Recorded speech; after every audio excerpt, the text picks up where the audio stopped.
La verdad que la primera generación, la fundacional, esa primera generación en su proceso de crecimiento no necesita delegar realmente, porque todavía no tiene la envergadura de empresa que requiera que delegue demasiado. Ya cuando esa empresa fue creciendo y ya entra una segunda generación, normalmente son las segundas y terceras generaciones las que desafían el estatus de la empresa en términos de profesionalismo y tratan de romper esa hegemonía del fundador siendo el eje y el centro neurálgico de todas las decisiones y de todo lo que pasa en la empresa. Necesita armar equipo, necesita gerentes y eso es lo que viene a desafiar una segunda o una tercera generación respecto a la fundacional, más o menos. Ahora, ¿la delegación la demanda la segunda y el control la demanda la primera? La primera no delega en algún punto por una parte, si se quiere, de ego, de que es un hijo más del fundador, ¿no? La empresa es un hijo más del fundador, entonces no quiere soltarla. Hay a veces temas de ego, ahí depende mucho de la personalidad de ese fundador. A veces hay fundadores que, yo no quiero generalizar, porque hay fundadores que realmente tienen muy claro de que ellos son creadores, gestadores, hacen el startup, pero saben salirse inmediatamente para poner gerenciamiento profesional y saben que esa es la forma.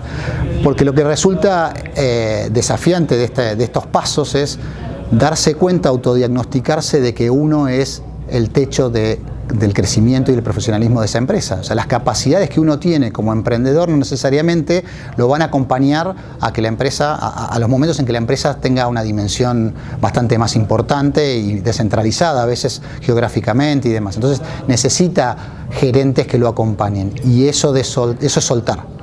Y a veces el ego no permite, y a veces no darse cuenta y que sea más fuerte el ego que el reconocimiento de que mis capacidades de gerenciamiento llegaron hasta acá, terminan siendo el ancla para el crecimiento de la empresa, ¿no?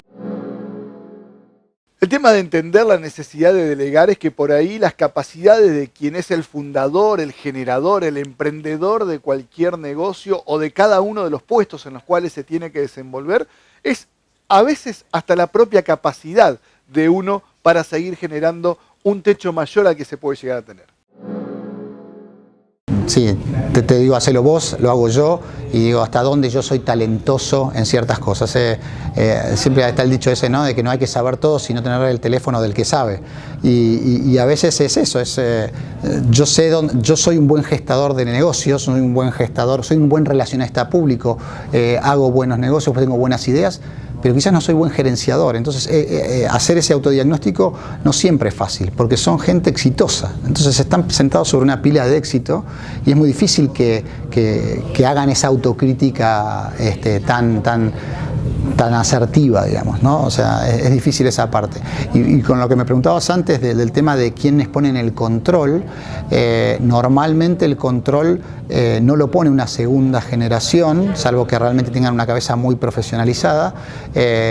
La tercera, por estadísticas de empresa familiar, es la segunda, de alguna manera la ayudó a generarla, la tercera la disfrutó. El punto ahí es dónde está el disfrute y dónde en la abundancia está la falta de controles. Generalmente los controles aparecen espasmódicamente por un hecho, digamos, desagradable que han tenido en términos de fraude o de ese tipo de cosas. Y ahí es donde se dan cuenta que tienen que empezar a controlar cosas que no venían. Si tenés un grupo de profesionales, esos grupos de profesionales solos te van a estar demandando algunos procedimientos y controles que sí son propios de ese profesionalismo y esa evolución que tiene que hacer la empresa, ¿no? Y uno se pregunta por qué cuesta más controlar a veces que delegar, y controlar utilizando los sistemas que sirven para este tipo de propósitos, y no solamente con el ojo del amo, con el control absoluto que puede hacer quien dirige las empresas y quien cree que no tiene que delegar una cantidad de funciones. Tener los indicadores necesarios, generar reportes y trabajar de esa manera puede ayudar muchísimo para liberar agenda. La empresa familiar le cuesta muchísimo. La empresa familiar, la empresa pyme, incluso no familiar, están los dueños tan encima que consideran que esos son los controles. Ellos son los controles. Y el argumento a veces para no delegar tiene que ver con que no delego porque yo tengo que estar en todo y esa es mi forma de controlar. Y ahí es donde yo voy en contra de un control más policíaco, porque además no es infalible. O sea, el control por presencia no quiere decir que te estén pasando camiones por la izquierda y vos ni te des cuenta, porque digamos, la ingeniería del fraude, de alguna manera, si es por fraude, es tremendamente creativa y el fraude muta minuto a minuto.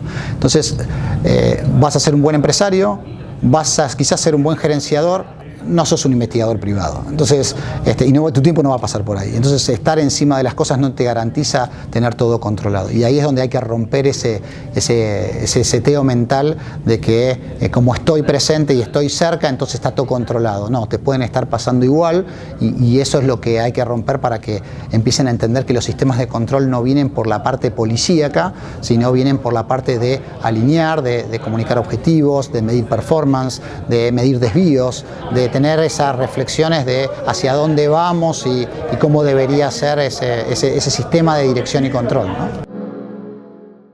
Yo le doy mucha importancia a la parte de gobierno de las organizaciones. Tener un buen modelo de gobierno es lo que no te garantiza, pero te ayuda muchísimo a tener esa cercanía por lo menos con tus reportes inmediatos, con tus colaboradores inmediatos. Y que ese equipo entienda y a la vez vos les des el espacio para discutir y medir el negocio, no sé, mes a mes. Armar el modelo de gobierno en términos de qué reuniones tengo que tener, qué temas tenemos que tratar en esas reuniones, cómo vemos los resultados. Sistemas de gestión es una de las falencias, y estoy hablando de sistema de gestión más básico, ¿no? Un sistema contable, de reporting, o un tablero de control, ese tipo de sistemas, o incluso comercialmente un CRM o algo por el estilo. Son inversiones que tardan mucho en llegar a las organizaciones y la necesidad de ver un estado de resultados mensualmente a veces es algo básico y no se hace porque el olfato empresario nos está yendo bien y ahí es donde confundimos también el resultado económico con la caja, ¿no? Entonces, como la caja está bien, ahora sepamos que cuando la caja esté mal viene seguramente de resultados anteriores complicados, entonces ya quizás sea tarde. Entonces esas mediciones que parecen muy básicas, empresas que ya tomaron cierta envergadura no invierten en los sistemas y no ordenan ese modelo de gobierno para analizar la información. Y eso ayuda muchísimo al sistema de control y de alineamiento de objetivos, sobre todo. Cuando hablamos de sistema de gobierno y cuando hablamos de mediciones, no es privativo para los pequeños que tienen 6, 10, 15 empleados que también pueden que quizás se sienten con menos gente, digamos, o por ahí los que se sienten sean los 2 o 3 socios, o sea el socio con 2 gerentes, mesa chica, mesa más grande, pero tener información para la toma de decisiones es lo que te permite diagnosticar mejor. Y si no diagnosticás bien y no tenés información y tu información pasa por el olfato o por sensaciones o por datos aislados no correlacionados, podés estar decidiendo tremendamente mal. Muchas veces las propias limitaciones están en las propias cabezas de quienes dirigimos las distintas empresas y no reconocer a veces o las limitaciones para seguir adelante, o las necesidades que tenemos para sumar más gente y darle responsabilidades que puedan llegar a hacer crecer el negocio. Entonces, entender esto es fundamental, y el no entenderlo también puede ser una barrera muy importante para detener el crecimiento de un negocio que se puede desarrollar mucho más. Yo creo que la no delegación y los no sistemas de control son un ancla de vuelta, ¿no? Son el techo. O sea, llegaste hasta ahí y va a llegar un momento donde expandirte va a ser un problema. ¿Por qué? Porque no tenés cómo gestionar todo eso, no tenés información y vos no podés multiplicarte por N para ir a todos los lugares, ser omnipresente y con eso creer que tenés control de la cosa. Entonces los sistemas son los que te ayudan con eso, el tener sistema de gobierno y reunirte con los responsables de cada lugar o lo que fuera, son las cosas que te ayudan a poder, digamos, multiplicar los esfuerzos y tener los profesionales que tenés que tener. Cuesta mucho que la empresa chica y mediana invierta en talentos. Y le cuesta al empresario, no, pero eso es impagable, ¿no? No, un gerente de esta dimensión es impagable. Y yo creo que al revés, es repagable. Es repagable rápidamente si la persona está dispuesta con su profesionalismo a incorporarse a una empresa familiar o una empresa mediana para poder potenciarla. Ese salario o ese diferencial de salario que no queremos pagar se repaga solo. La empresa toma otra dimensión y ayuda a desafiar al dueño en una cantidad de modelos mentales que quizás esté teniendo. Ahora, ese es el eterno problema. Es más fácil comprar un equipamiento que haga algún proceso que invertir. Nos encanta ir de shopping con máquinas y equipos y tecnología, que está muy bien y hay que hacerlo para seguir siendo competitivo, y quizás el 10% de eso es lo que pagaríamos como diferencial del sueldo entre el gerente que tenemos y el que deberíamos tener. Entonces digo, cuando uno hace la cuenta es lo mismo con los sistemas de gestión. Hoy hay sistemas contables y de gestión que son por abonos, que están en la nube y demás, y que cuestan el 20% de un salario básico. Y no tenemos sistemas. Y con eso no tenemos información.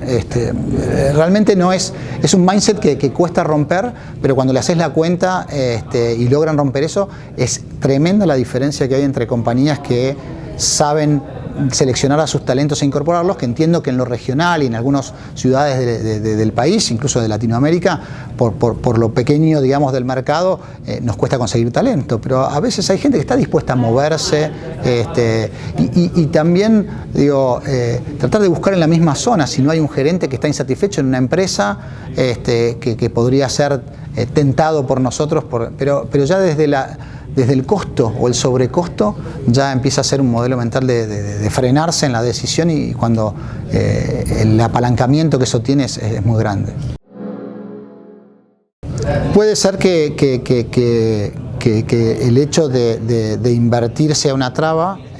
Yo creo que es más un modelo que las segundas y terceras generaciones son las que traen esa dinámica nueva, esa frescura a entender. Es el clásico: papá, esto ya está muy grande, necesitamos otros equipos, y la tentación siempre es a seguir metiendo familia en vez de meter profesionales, ¿no? Y después es un mandato familiar que es muy difícil de deshacer cuando esto no funciona, ¿no? Ahora, decirle a tu hermano que no tiene que estar más en la empresa es un problemón. Entonces, la incorporación de talentos externos le da esa frescura, así como las generaciones van dando cierta frescura.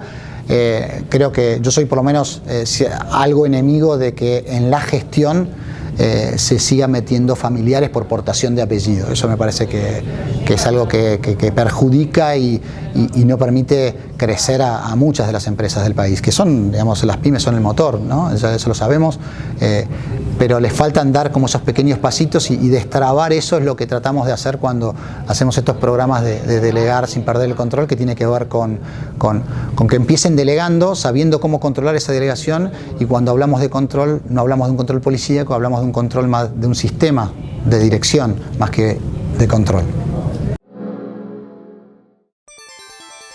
Por Más, ahora es revista, y ya está en los kioscos de toda la provincia.